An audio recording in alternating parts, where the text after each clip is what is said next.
we are going to talk about something you actually wanted to talk about, I think, before I did. About all things big food. Mm-hmm. It's a political issue because we've made it a political issue, right? Because of RFK and all that. But I don't know that there's clearly defined lines on this. I don't think it's a political issue, actually. I think it is a pharma lobbying, pharma food, tobacco marriage that I think most people don't know about, don't understand. That's what I think is totally wild. So there's a functional medicine doctor that I really like named Dr. Mark Hyman, and I've been listening to his podcast for years.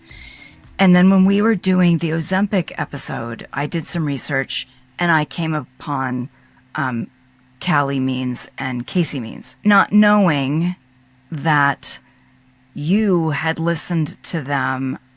Was the first time you listened to them last July on the Tucker Carlson podcast? Was that the first time? Yep. Yeah. So I had read some stuff, but I hadn't watched a podcast with them. And they wrote a book called Good Energy, which I have yet to read, but I'm very curious to read. They're brother and sister. He was a lobbyist. They grew up in D.C., very achieving family, and was a lobbyist for pharma and food, right? And she was in her 5th year surgical. She was about to be a surgeon residency at Stanford, and ended up quitting because she started to see the twisted marriage of pharma medicine. It's basically about chronic disease, and that this healthcare system is here to make us more sick than it is to make us healthy, right? I had heard them together on that Ozempic research and thinking, wow, they're really interesting. And then you were like, you need to listen to this Tucker Carlson podcast. Which you were like, I am not listening to Tucker Carlson. I said, I am not. I'm not going to listen. I'm not going to watch. So what did your friend do? I watched it. And, okay. Podcasters, men podcasters, I know you have a lot to say, but 2.5 hours, y'all, these podcasts, it's a commitment. All to say, girl, I watched the Tucker Carlson one, and then I found this really cool one that I'll put in the show notes.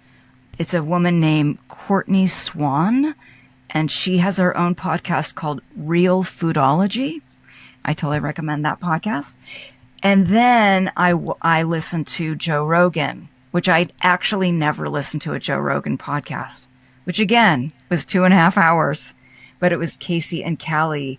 And what was interesting too is that they all had different information, not conflicting information, but it was sort of valuable for me to listen to the Tucker Carlson one, to listen. And I guess that one made them famous because they've gotten bazillions of views. Yeah.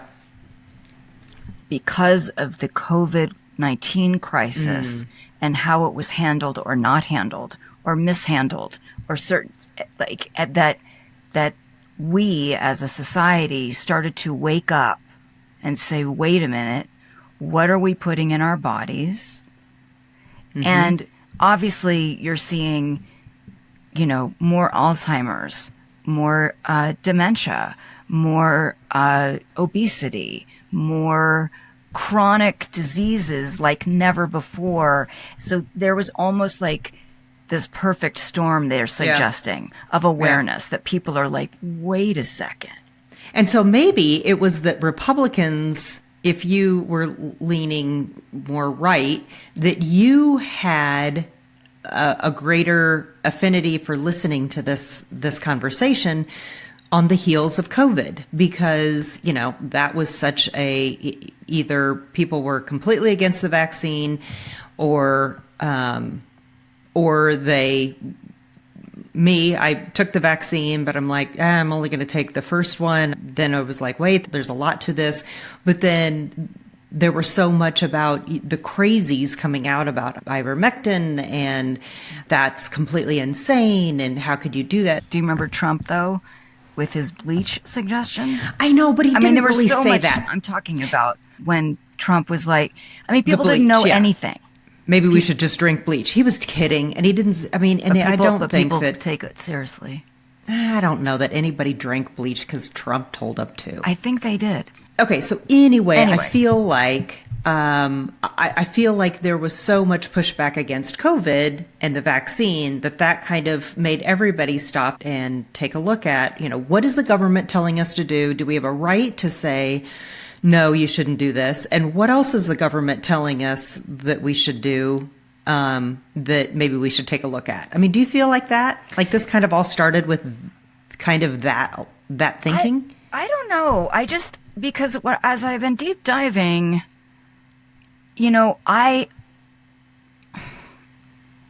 I've considered myself someone that eats well. I have a lot of privilege. I have a lot of resources. I'm a pretty well-educated person. And I try to eat organic and all the things. And then I'm doing all this research and I'm like, oh my God, I didn't know that the tobacco industry bought all the food industry, and that in the 80s and 90s that there is a revolving door between the FDA and between food and pharma and tobacco, just going back and forth, and that they're all like creating foods to be addictive. Children are eating, their diets are 70% processed food. And this was the thing, maybe you heard this. This blew my mind. So that the farmers are being subsidized, right? Grain and corn, which creates high fructose corn syrup, is in all, it was like almost all of our diets. What was wild to me is that they said, as in Callie Means said, that vegetables and fruit are considered a specialty crop, and they're only subsidized 0.4% from the government, where 80% of subsidies are for corn and grain that go to processed foods. So, but I would also say that corn and soybeans are probably, they're the highest used crop, and not just for high fructose corn syrup, but I mean to feed cattle and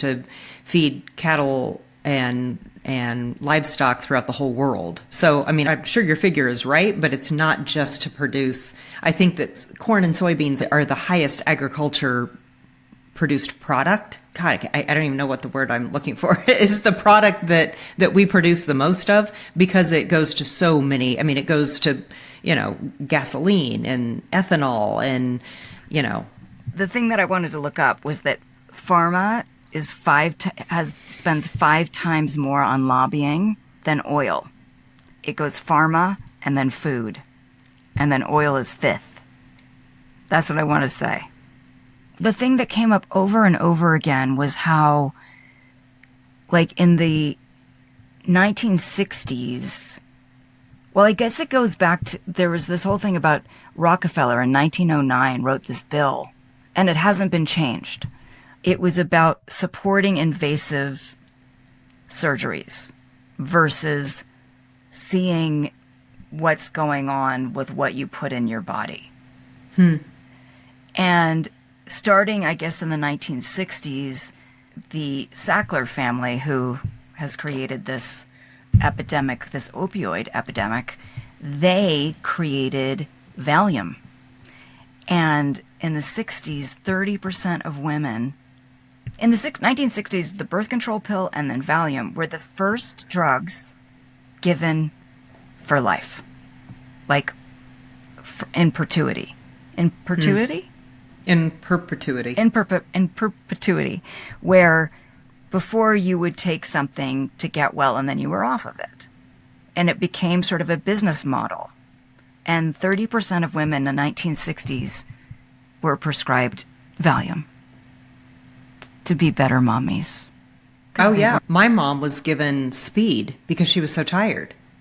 And so her doctor gave her, speed. Oh, this will help you. Yeah. This will help perk you up. And So they were given speed and Valium. Yeah. And so you're looking at how, like, they're talking about 30% of kids now are pre-diabetic.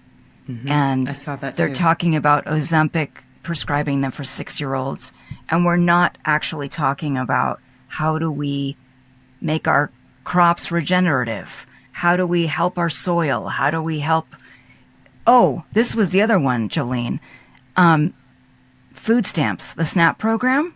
I saw this too. This was Dr. Hyman. So I listened to him on the Megyn Kelly show, which I'm sure you probably didn't want to listen to that one either. So she was interviewing him on her podcast. And Dr. Mark Hyman?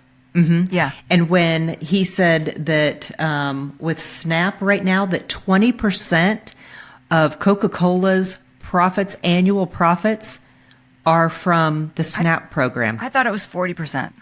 I thought he said 20% of Coca-Cola's profits come from food stamps.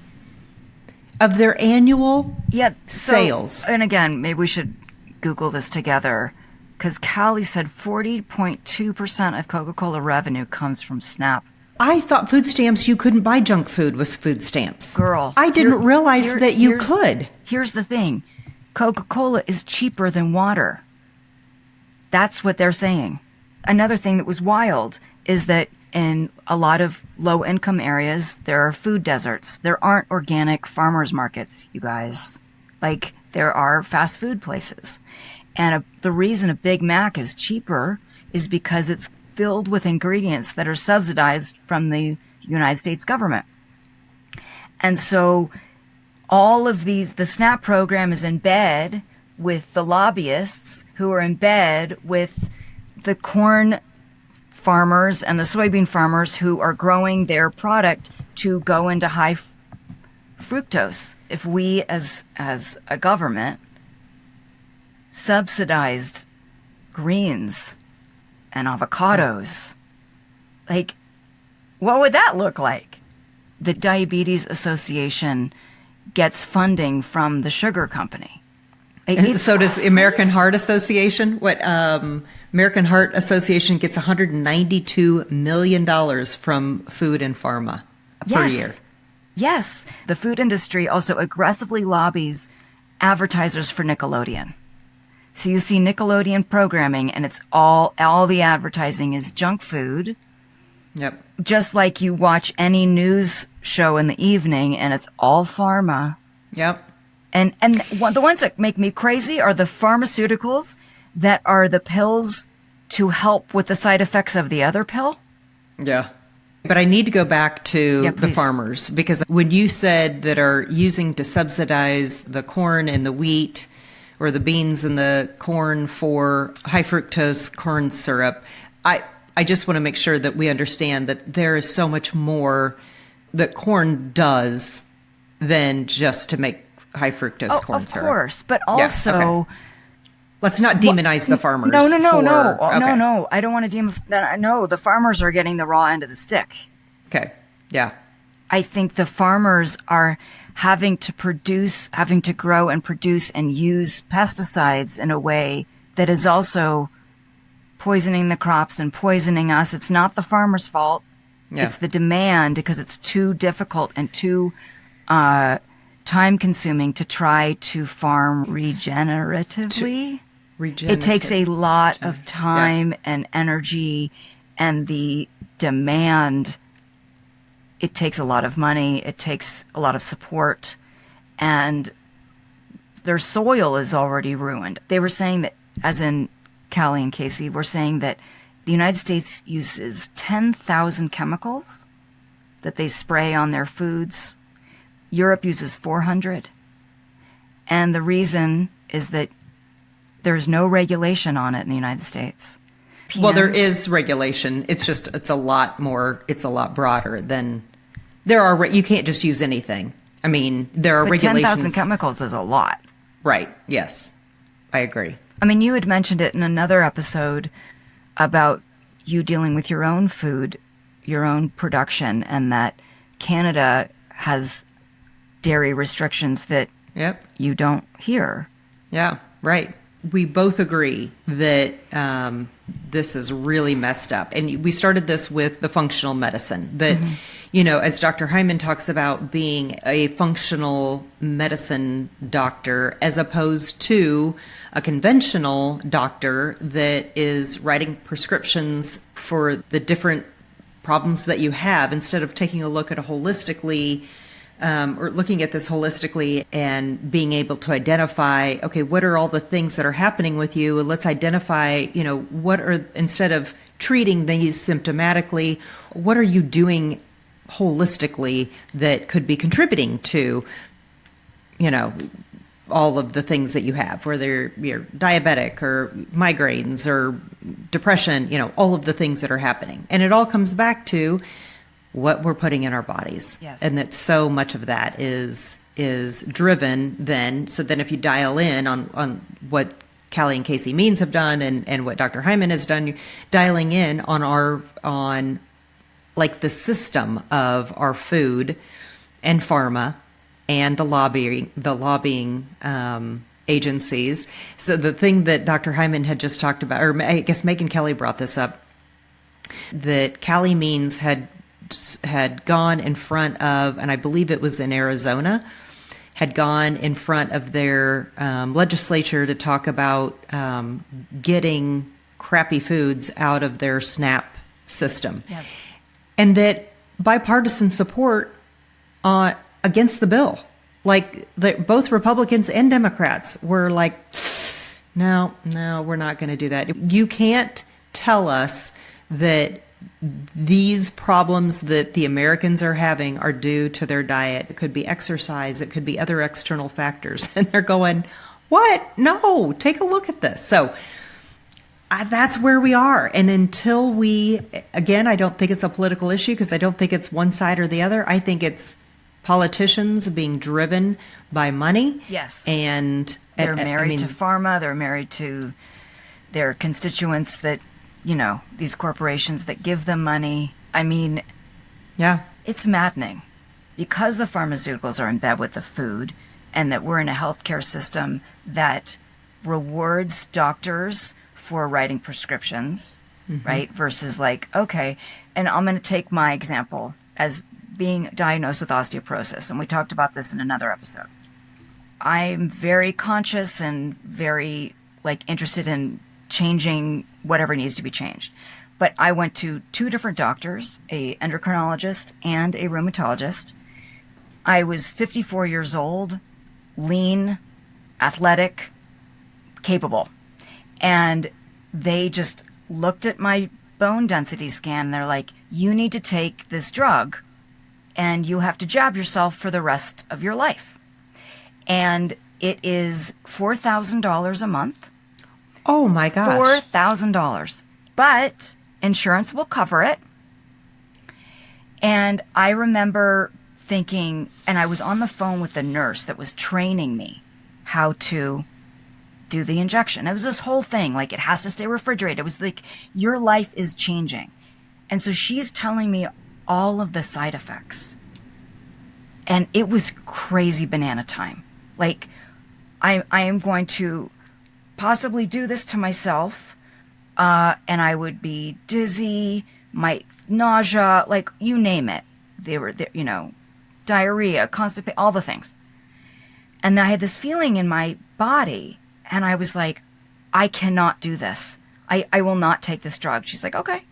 And she's like, Nicole, you only need to do it when you're ready to do it. And I said, okay. And I hung up the phone and I burst into tears. And I had so much going on with my life. I had a lot of people that were sick in my life. And so I hadn't done the research for myself to figure out what works for me. And I took that moment and I was like, you know what? I'm just going to deep dive on all the stuff. And so I did. That drug, by the way, only has a 2% efficacy rate of creating 2% more bone. And that if I lifted weights, took certain supplements, changed my diet, I could increase my bone density by 10%. I bring this all up because I call my functional medicine doctor, and he's like, I want you to talk to this compound pharmacist. And I tell him what's going on with me, and I'm crying. And he says, I think you're a perfect candidate for HRT, hormone replacement therapy. And then I was taking all these supplements. It costs, sorry, Linda, a fucking fortune what I am doing. And not $1 is covered. Covered by insurance. I am doing what I can to not go into the hospital, to not have more money going into the system. I'm trying to take care of myself, and nothing is covered. And most people, a lot of people don't have that. Oh my gosh. Right? And that's the same with food. It's all married, it's all married together. There are so many things that we have to fix. This issue is so broad, or I think it's highlighting all of the bigger issues here. So number one is the lobbying industry. Why are our senators and representatives and our president, that they have to have the money from these lobbying organizations in order to continue to run for office? I mean, that's number one. Like, that is such a cash cow for all of our lawmakers that we've got to look at that system and make changes, because that just, obviously that doesn't make sense. I mean, that just purely on the face of what that is. You're getting money from somebody who wants you in that position, and you're going to make laws then that benefit them. Well, and also the medical studies, 50% of the medical studies are written and funded by the people that want to say that their product is good. Right? That was not clear. 12 times more money is spent by the food industry than the U.S. government on these studies. And the studies are like, there was one that was saying that peanut butter and jelly, this was a while ago, peanut butter and jelly on white bread was healthier on the food pyramid than eggs and meat. And that study was funded by Unilever, who makes Jiffy peanut butter. So there's number one. Number two is regenerative. God, it's hard, right? Regenerative farming. And I would love to talk, and I need to do more research. Well, I have a good for the soul about that, so for everybody, which I'm excited to share. I would love to get a farmer's perspective on this. And I grew up in rural Iowa, and I come from a farming community. So I would love to hear, what are the pros and cons? I know that the government subsidies help that family farmer so much. So I want to understand more about that. A friend of mine, though, is now working for a seed company in Illinois, pumpkin seeds and sunflower seeds. Oh, to eat, yeah, as a snack. Yeah. And so he taught me so much about pumpkin seeds, because pumpkin seeds are great for regenerative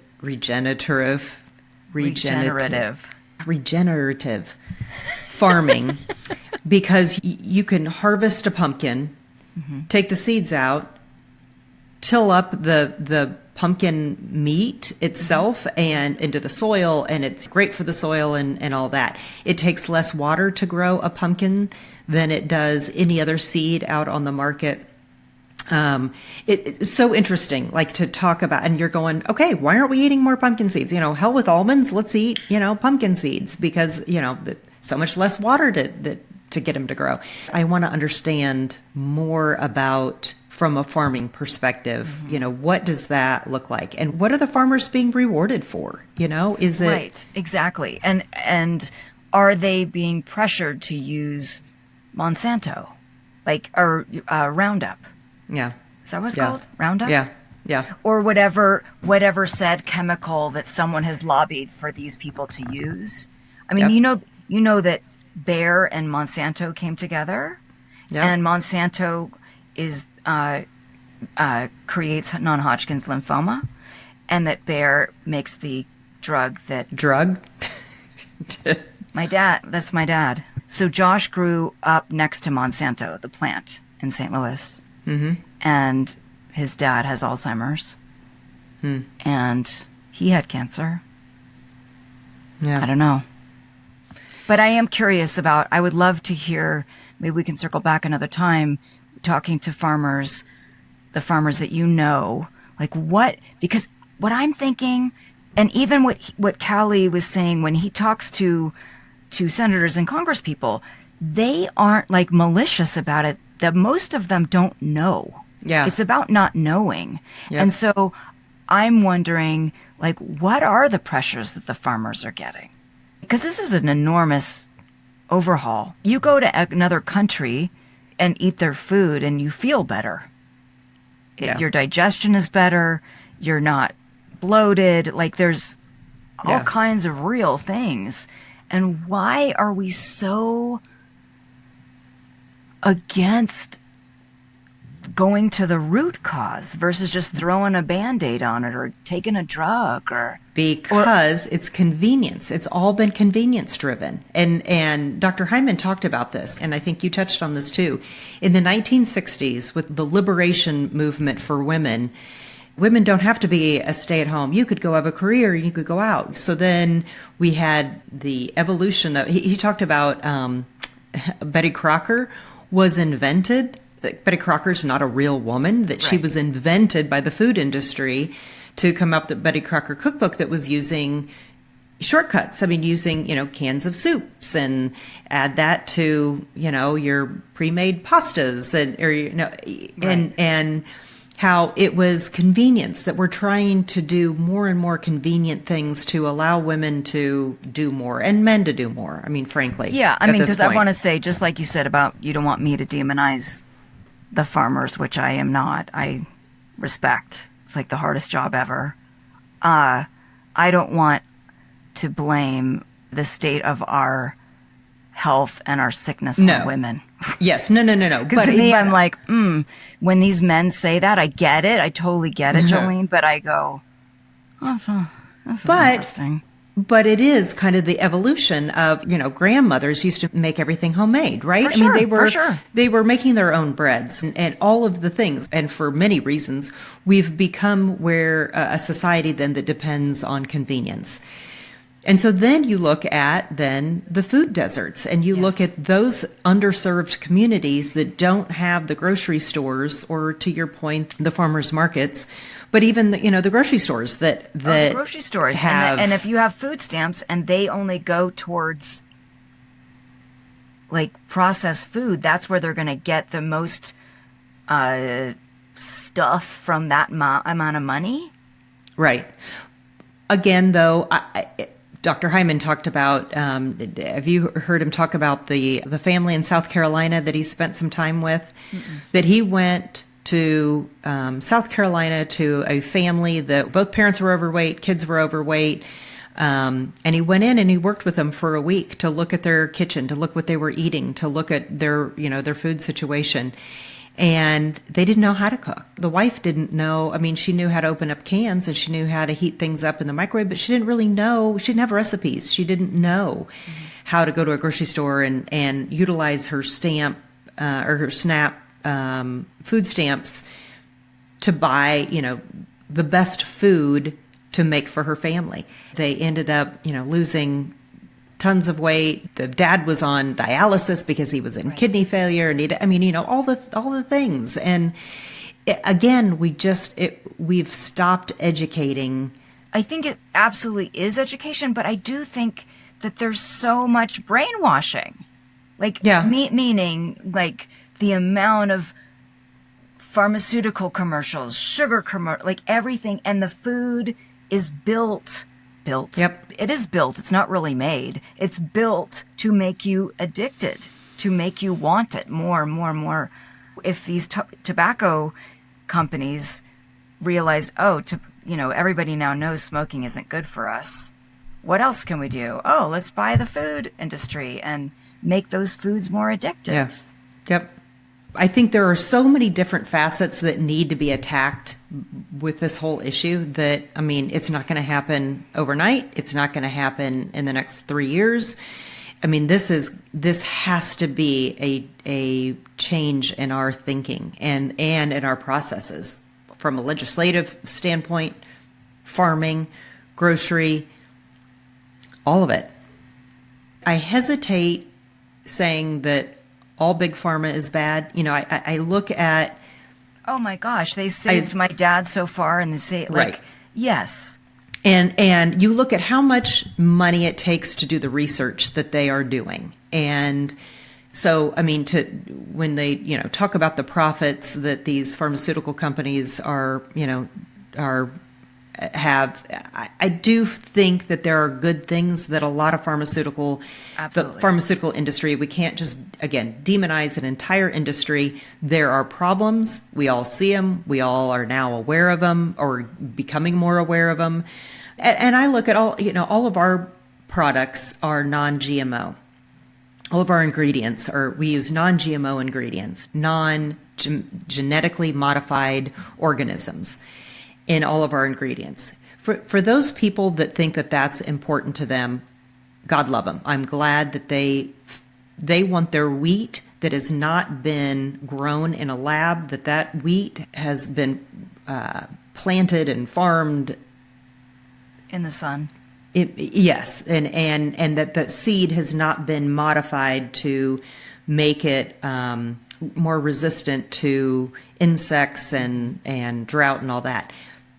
Those things are needed, though, in third world countries. I mean, we're able to grow with the work that some of this genetically modified organisms has done is allowing us to grow corn and wheat in areas in the Sudan that aren't going to have those things had we not been able to come up with a genetically modified seed for them to grow in their climates. So again, to go back and say... I'm curious, Jolene, do we know like what their health is like now eating that kind of food? Well, I think it's not that they're ingesting the pesticides or anything, but those grains are modified to take less water to be able to grow, or that they can be more tolerant to the heat and the sun than they would to be able to grow in Kansas. There is good things that those companies that they are doing, but we've got to keep them in check. What do you think that they've been doing, Monsanto, that's good?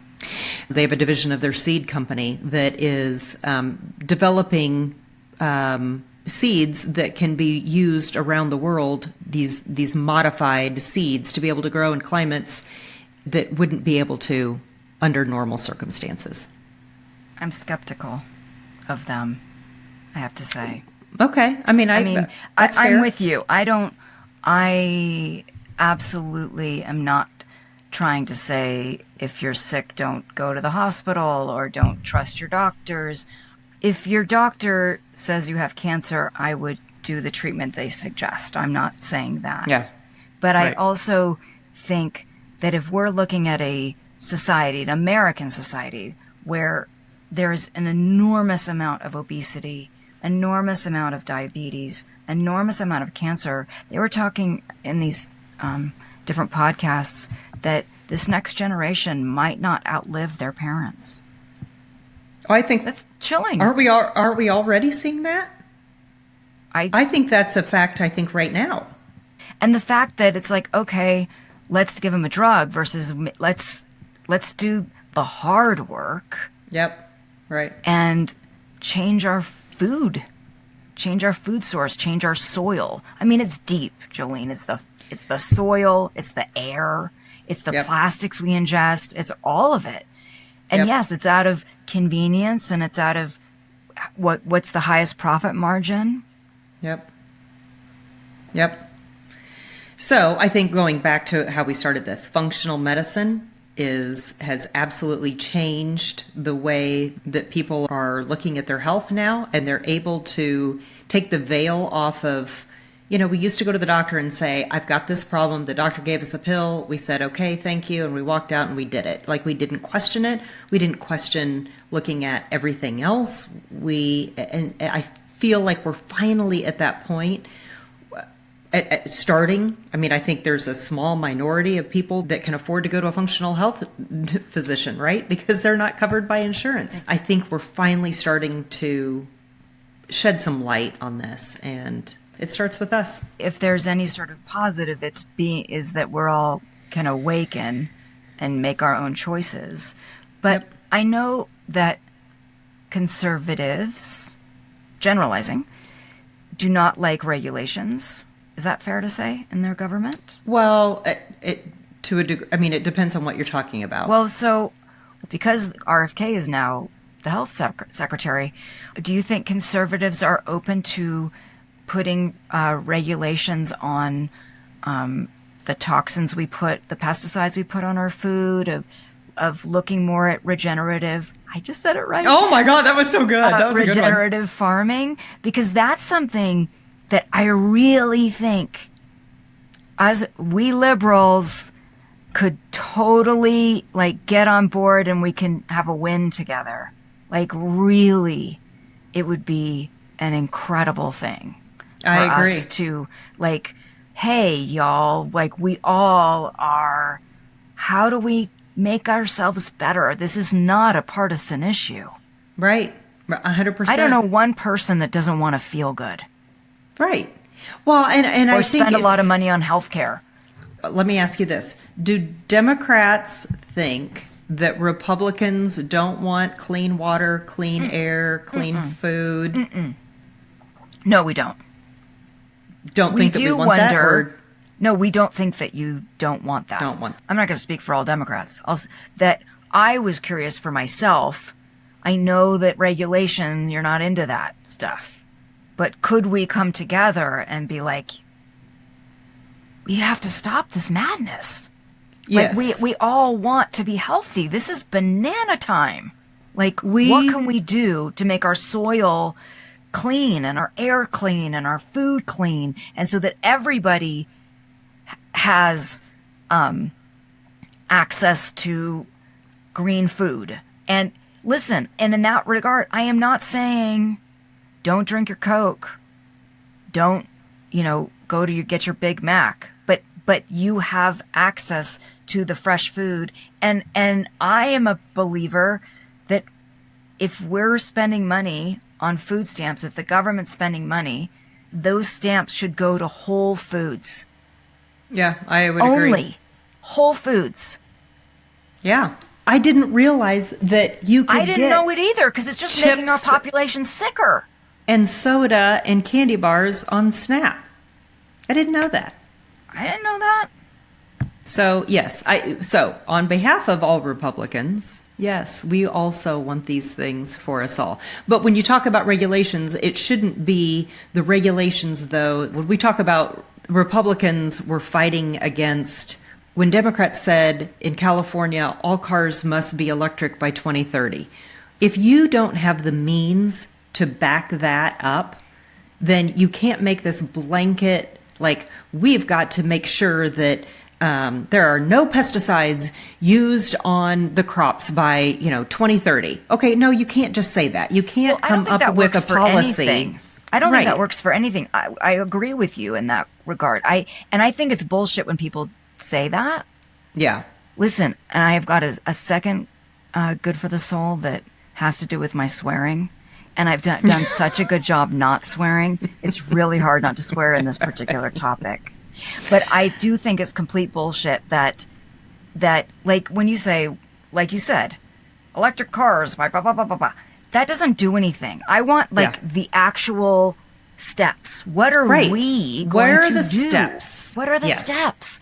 That makes sense. I love a list. I love to check it off. I'm left-handed. I love to check it off. I love to check. We could make that happen together. Right. Everybody. Oh my gosh. And you're going to get pushback because people make a lot of money from what's happening right now. You just did a Trump impersonation right there. When you said that, I did. Yeah, I make a lot of money. Make a lot of you money. make a lot of money. See, that's something. But they truly that's what you and me, and people of like minds that want a healthy life and want our kids to be healthy. Yep. Like, that's what we're fighting against. It's not Republican or Democrat. It's not liberal or conservative.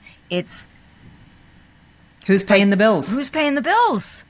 Yeah. Who's lobbying against? Like, you can, Yep. and I think, what can we do? I guess we call our senators, we call our congresspeople, we say, this is what we want.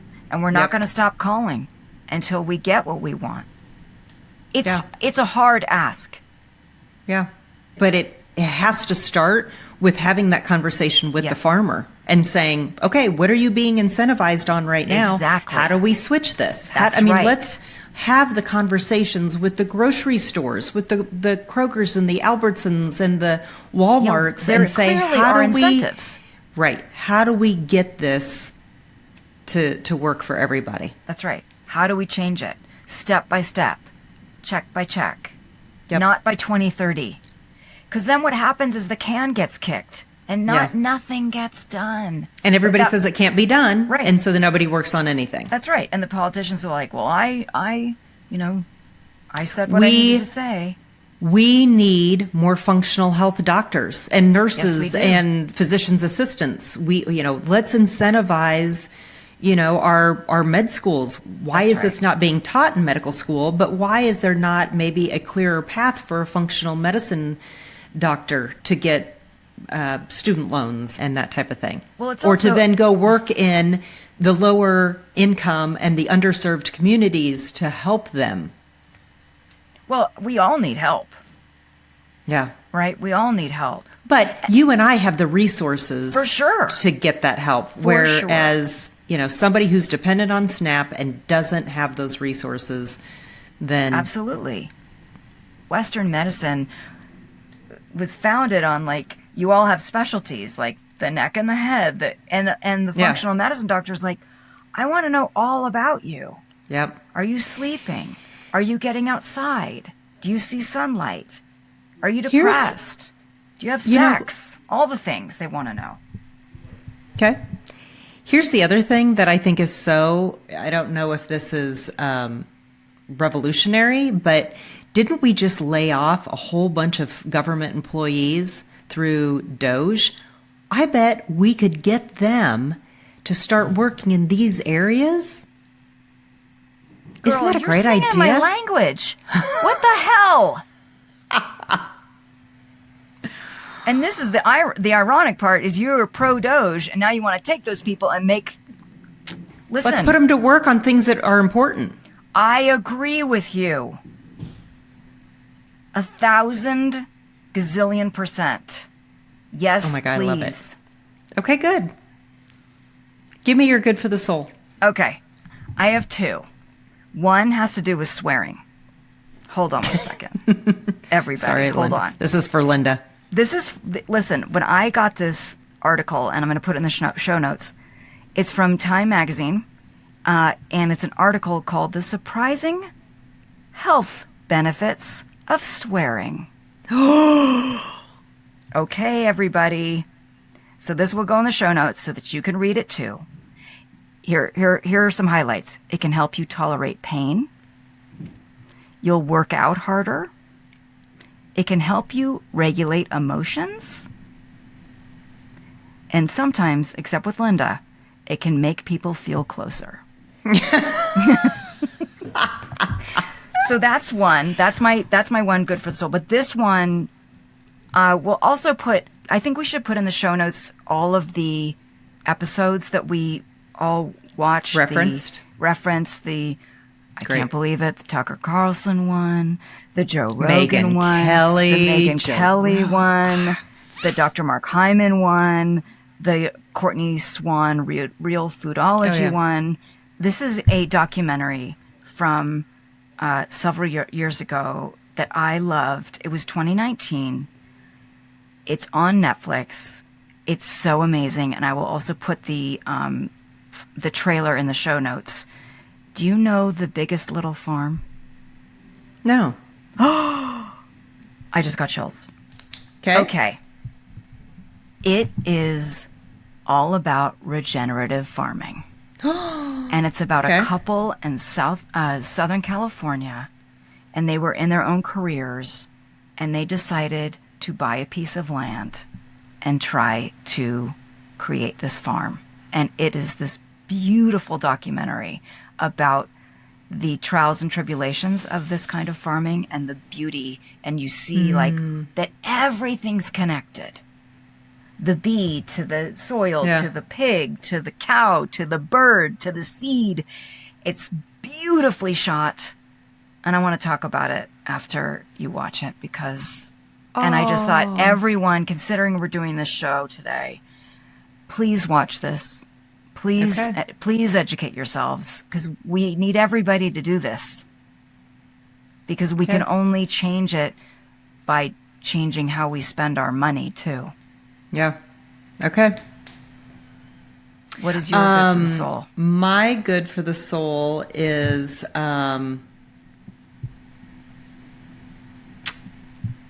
conflictish. His name is Ryan Dunlap, and he's the guy that sits in front very calmly in front of his fake fireplace, and he gives Is he on Instagram? Yes, I've sent you a What's his couple name? stuff on him. His Instagram handle is conflictish. Okay. He holds a cup that says "ish" on it, and Okay. But his whole thing, he's a conflict strategist, I think, or something like that. But he is so like real and just says real things. Like I think the one that I sent to you was even. Like, why are you arguing? Like, no one cares that you are arguing, and it just doesn't make sense. And he kind of goes into the psychology kind of it in a very calm way. What about a would you rather? I have one. Okay. Do you want to go first? Do you? I do have sure. one. Okay. Would you, and I kind of feel like maybe you've given me this one before Oh. because it sounded familiar when I was doing it.